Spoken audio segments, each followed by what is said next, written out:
हरे कृष्णा। स्कंद 2 अध्याय 1 श्लोक नंबर 12, 13 और 14। किं प्रमत्तस्य बहुभिः परोक्षैर्हाय नैरिह वरं मुहूर्तं विदितं घटते श्रेयसे यतः।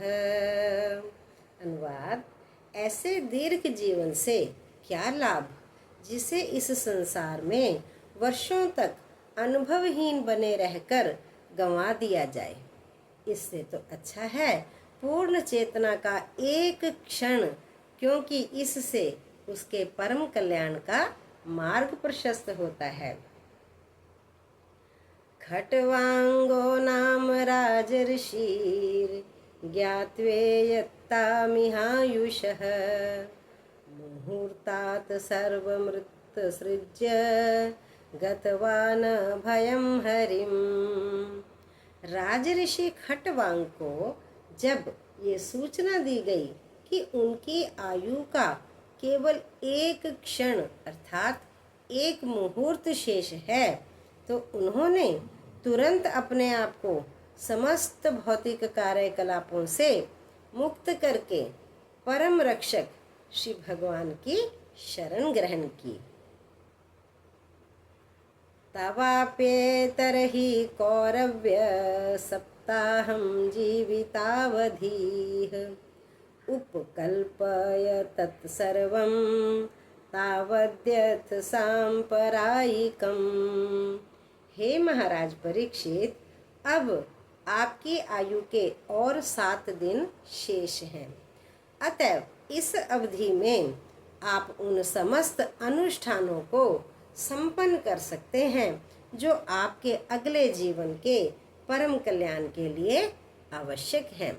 यहाँ पर महाराज परीक्षित को शुकदेव महामुनि बता रहे हैं कि महाराज खट्वांग, जिन्होंने अल्प समय में अर्थात बहुत थोड़े समय में अपने अगले जीवन के लिए अपने आप को तैयार कर लिया था, उनका उदाहरण प्रस्तुत करने के बाद शुकदेव गोस्वामी ने महाराज परीक्षित को ये कहकर प्रोत्साहित किया कि चूंकि उनके पास अब भी 7 दिन शेष हैं, अतएव उन्हें अगले जीवन की तैयारी के लिए इस समय का सदुपयोग कर लेना चाहिए।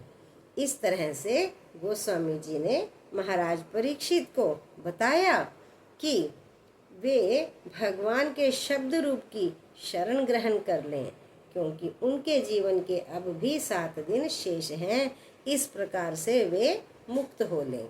दूसरे शब्दों में शुकदेव गोस्वामी ने जिस तरह महाराज परीक्षित को श्रीमद् भागवत सुनाई थी, उसी रूप में उसका श्रवण करके प्रत्येक व्यक्ति अगले जीवन की अच्छी तरह से तैयारी कर सकता है। ये अनुष्ठान औपचारिक नहीं है, अपितु कुछ अनुकूल बातें हैं जिनका पालन करना होता है, जिनका कि आदेश आगे दिया गया है। हरे कृष्ण कृष्ण कृष्ण हरे हरे, हरे राम राम राम हरे हरे।